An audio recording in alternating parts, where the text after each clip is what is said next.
In today's video, we'll go over 8 conversational habits that make people love being around you. The first habit is the false completion technique. That's when you finish someone's incomplete sentence with a joke. To see what this looks like, watch this interview with Dwayne Johnson and Emily Blunt. Dwayne's just been asked if he plans to run for president one day. I think in time, if that's the decision we make, we'll see.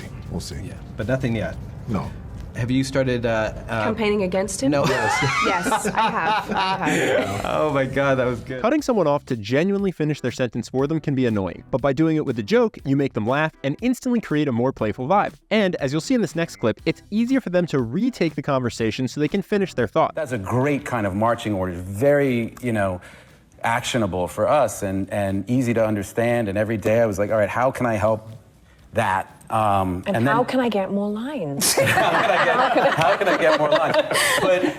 But watching the two of them, because it really is. The key to getting a big laugh is to finish their sentence with something ridiculous that they clearly weren't going to say. Here's another example where Dwayne does this to Emily after they're asked what they would take to try to survive stranded in the jungle. I would take a sleeping bag and a tent, and I would take food, and I would take Vagisil, and I would take a These fake sentence completions can take any conversation and instantly make it more fun. If you're with someone who has a good sense of humor, it can also create opportunities to connect by bantering back and forth. You know what I would take? I would take the, I've been saying this, but this is true. I would take the thing that's most important to me because I'm a good human being. anal beads. If someone starts to joke back with you, that's them attempting to connect. If you want a good relationship with this person, then accept those bids for connection. One way you can do this is by playing along with their jokes. For example, some people would get offended if you tease their outfit, but watch how Emily Blunt responds in this next clip. You could put some football pads underneath there and you just... I actually, this is all me. I don't know if you... You've bulked up for the Jungle Cruise. Doubling down on someone's joke makes them feel heard and shows that you think they're funny. They'll feel good about themselves and they'll associate that positive feeling with you. Look where you put your cup. That was real power move. You put it on top. This is when you know a guest doesn't want to answer any more questions. Put it on top of the card. You need your notes? You know what? Okay. You know what? That's a delight. If you can't think of a clever way to play along, there's an even simpler way you can make someone feel good for joking around with you. A big laugh. What made you guys decide to sign up? Money. Your goal here isn't to fake laugh, but to allow yourself to laugh freely whenever you do find something funny. If you currently struggle to laugh when you're in conversation, that's totally fine. Laughing is a habit that gets easier the more you do it. So a good practice is to watch something you know will make you laugh right before going out. This will prime you to be in a better state to laugh when you're in conversation. Another way to increase the connection you have with someone is to add a touch during conversational high points. For instance, when you're both laughing. You are known as this kind of the positive force on set. We can do this. The kind of, yeah, we can do this. Is it true that Emily Blunt did break your spirit? It was a particularly hard day, I will say. No. You can also use touch to strengthen the connection created by a sincere compliment. Larry Mark, I did the Oscars, Yeah. and he produced, and he said, man, people know you as Wolverine, but they've just seen you. You should do a movie musical. You crushed the Oscars, by the way. Thank you. Oh, epic. Thank you. Now, while many people like being touched, not everyone does. So you want to start with a small touch and see how the person reacts before you decide to move on to bigger, warmer touches. Also, one other warning with touch, it can make people think you're flirting with them. There's 3 ways you can minimize this if this is something you're worried about. First, keep your touches to just 1 to 2 seconds rather than linger. Second, touch everyone in the conversation so that it's obviously not specific to just one person. Third, avoid their core. Touching someone's knee, forearm, or shoulder is friendlier and less intimate than areas like the thigh, waist, or lower back. There's a great charismatic habit you can add on top of what we've covered so far, and that's friendly teasing. Millie, what was this sign that you had for me, remember? It had something... Old? Old guy with beard? When you're a nice person, adding in light, playful teasing like this can make it more interesting to talk to you, because it makes it a bit more unpredictable what you're going to say. Millie. I've never seen 28 Days Later. I'm so sorry. Now I have no watches. No one has.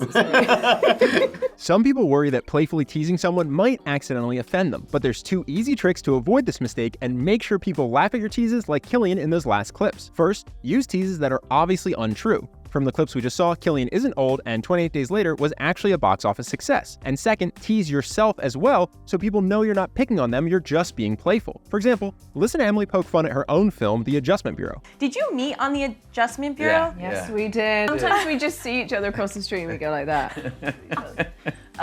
That's like what fans want to hear. Oh, so thank yeah. you for Exactly. saying that. People are clamoring for Adjustment Bureau too. You know, just crying out for it.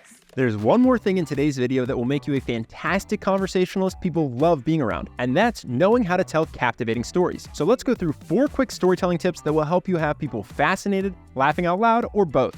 The first trick is to act out your characters. In this next clip, Emily tells the story of trying to remember the French she learned in school while she was visiting Paris. The story itself is not remarkable, but by acting out a character, she makes people laugh. I could say everything apart from the word taxi, apparently. So I went, est-ce que je peux avoir une...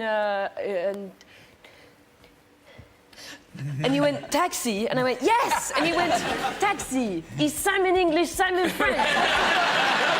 If you don't feel confident in your ability to act out the characters in your story, you can start by just doing faces and keep your voice unchanged. For example, watch Emily talk about what it was like to act in Mary Poppins at the same time her husband was working on the horror script for A Quiet Place. At the top of the house. Mary Poppinsing. Yeah. He was writing this terrifying movie. He was just birthing this hideous, wow, frightening movie. So I'd come home from work and be like, I danced with penguins. And he was like, I killed a kid on page 4. You know?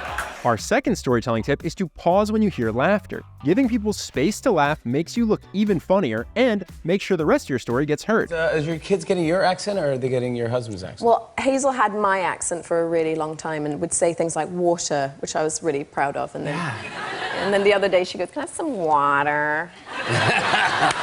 And I went, it's water. And she was like, no, it's water. I was like, no! Another good time to pause is before your punchline. Take a 3-second punchline pause. Here's a fun example with Emily talking about filming Edge of Tomorrow with Tom Cruise. For context, Tom is notorious for being positive on set and refusing to say anything negative. He was pouring with sweat. I remember looking at him and he was like, guys, please roll.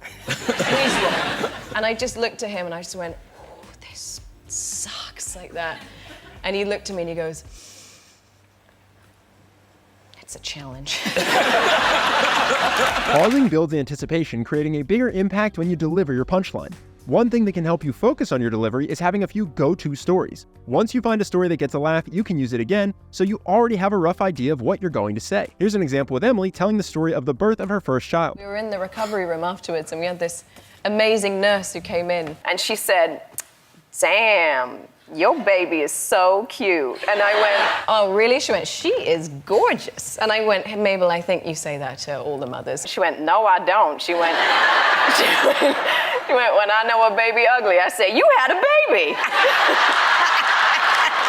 Having a handful of stories you know get a laugh will instantly improve your conversations. Just be mindful you don't use the same story over and over with the same people. Now, there's a lot going on in this video, and you may be wondering, how do you remember all this when you're in conversation? Especially if you're speaking to someone who makes you nervous. That's why we put together our 30-day program, Charisma University. It's the fastest way I know of to become more confident and charismatic, and it comes with a daily action guide that tells you exactly what to do every day to take what you're learning and turn it into unthinking habit.